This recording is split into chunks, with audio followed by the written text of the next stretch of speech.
My name is Walter McNeil. I'm the Chief Executive Officer of Challengers Independent Living Incorporated. The idea behind Challengers was to provide a nonprofit organization for teenagers who are exiting out of the foster care system. Well, I created Challengers based off a paper that I wrote when I was in graduate school.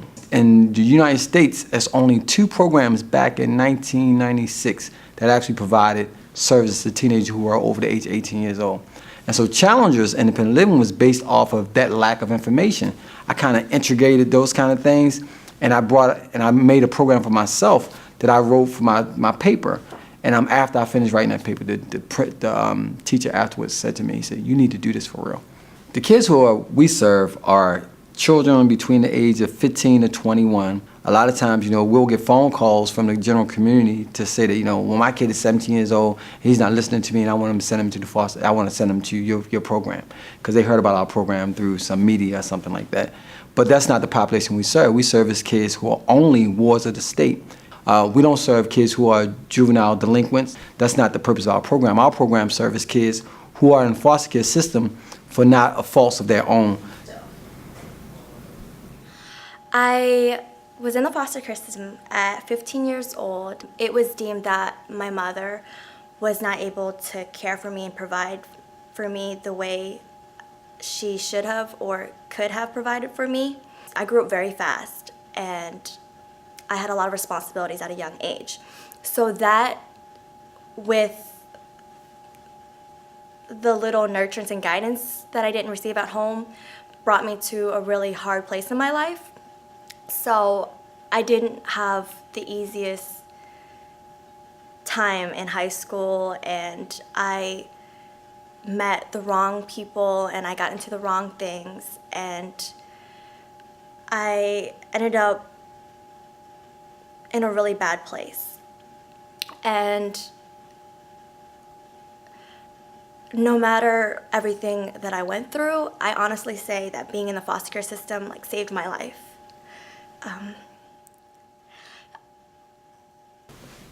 It's tough. I think what the kids need to succeed, they need a support system and a support network. The key, I think, to success in our society is getting education.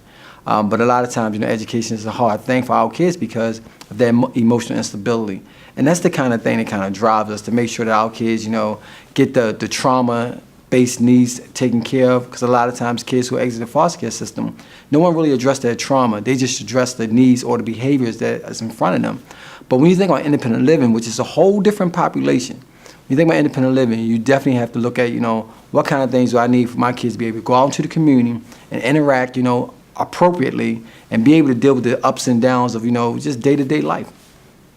Well, what you want to do, again, you want to be able to give your 30-second commercial about yourself. Sell yourself in that 30 seconds. So in that 30 seconds, the potential employer will be able to tell, 1, if you're in school, if you're not in school. 2, what type of career you're looking for. 3, if you're looking to just pursue just a job, or you're looking for a job that could possibly turn into a career.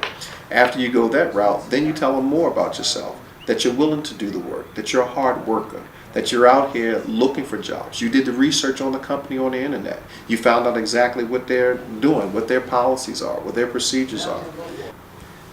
That's a whole bunch of stuff, right? But you can remember that. Am I right? You know? Because you're smart. That's how I know. You can remember that. And you how do you know I'm smart? That's your opinion. You don't know nothing about me to say my intelligence level. Well, you're smart.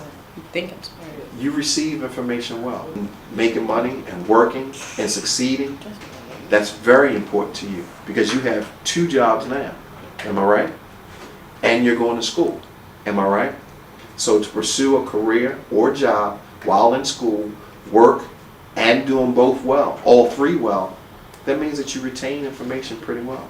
So when you say I don't know much about you, I know that about you.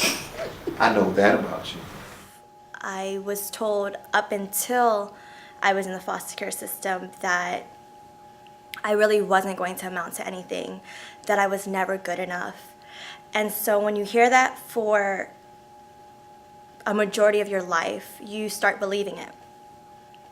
I have 2 great girls. I think from my experience with Challengers that, I don't really take the things that they do for granted, or some of their successes, because I can see how, there are people who really have it bad.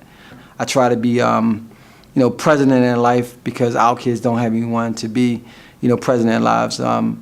By going to any event they may have, they have an art show at school, I'll go. If they have a track meet, then I'll go.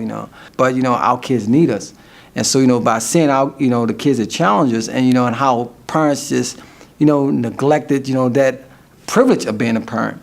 It makes me a little bit more, I guess, I'm a little more focused on what I need to do as a father, as a parent.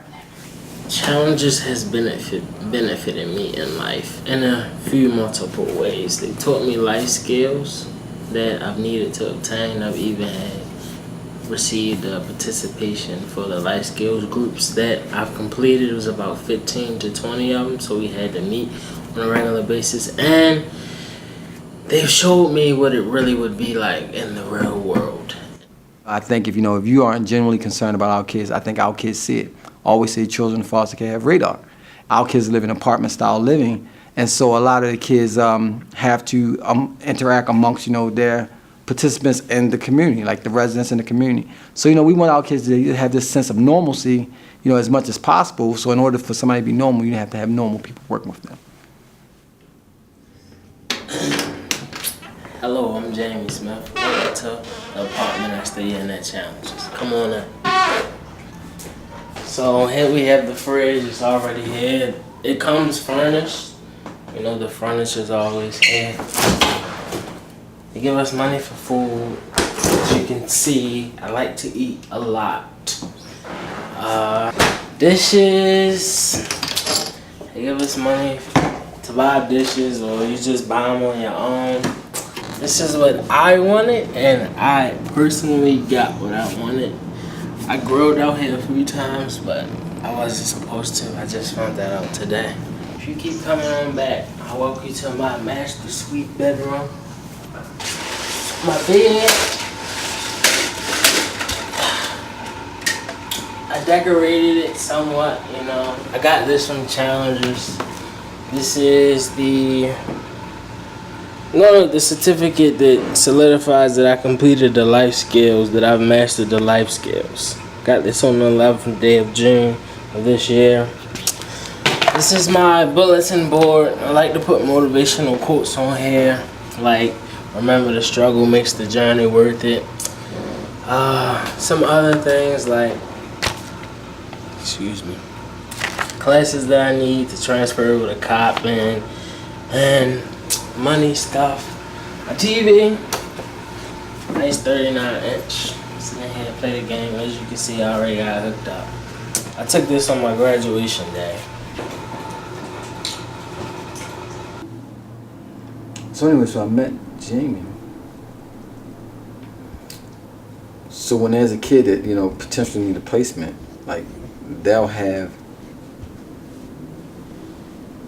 You go down to DSS and you go talk to the kid, and it's such a sad thing, because it's almost like the kid is interviewing, and so you go down to DSS and you talk to him, and you tell him what your program can do and what your program is about, and so we met Jamie. Me and Mr. Mark met Jamie, and Jamie was at this other program. He seemed like he was content there, but but he said, I want to finish a semester of college before I go to independent living. And I was thinking, I was like, well, we probably never see this kid again. And sure enough, after he finished that semester of college, he called and said, I'm finished my semester of college, I want to come up. And so we was able to still get him, but he's one of those like kids who know what it is he needs in order to become self-sufficient. Because a lot of times our kids can't advocate for themselves. DSS workers just tell them where they going, who they going to live with, and all that stuff. That's the sad part about DSS. So I kind of like, more of that empowerment model where kids, you're not talking about kids, you're talking about 18, 19 years old. And when you think about yourself, at 16, going to 17, you about to drive, you thinking about what college you want to go to. You make your own decisions for yourself, but our kids a lot of times don't have that option. Well, the challenge has expanded quite a bit since 1998. Like I said, we started out with 7 kids in our independent living program. We went up to about 15 a few years after that. Then we up to 25. And then in 2005, 2004, we opened up our transitional program, which is Birthplace. Birthplace is a transitional program for boys between the ages of 15 to 19. And we provide the exact same services as we do at Challenges Independent Living, but the difference is it's 24 hours. So the kids get an opportunity, to practice independent life skills, but you have more adult supervision. Because I can't imagine, saying a 15-year-old, he can stay out till 11 o'clock at night. And they can earn privileges that can allow them to stay out, later times at night. But for the most part, the curfews are in place. And then later on, we opened up our girls group home, which is a transitional program for girls. And that houses 7 girls, same exact services.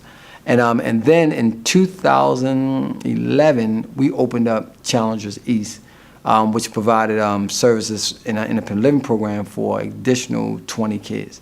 So our beds went from 7 in 1998 to in 2013, we now have 62. So we expanded a little bit. Okay, great. How much? Yeah, 15 years just flew by. Well, October will make 15 years. Okay. We started October 31st, 1998. It's amazing, right? On Halloween. It was funny.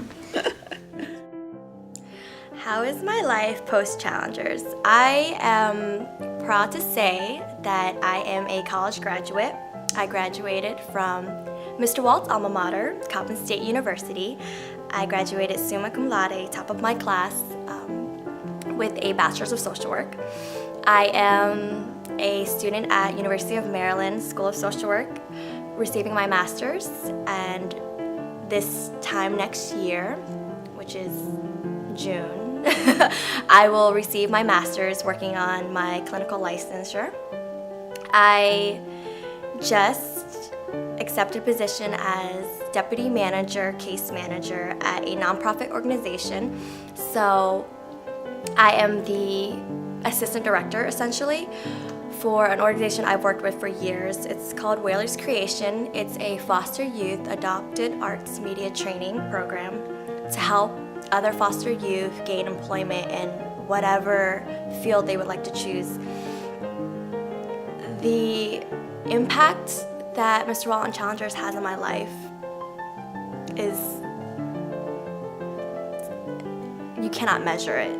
I am who I am today because of Mr. Walt and Challengers. And when I say I want to thank him and Challengers from the bottom of my heart, I am sincerely saying that I want to thank them from the bottom of my heart, because I never felt like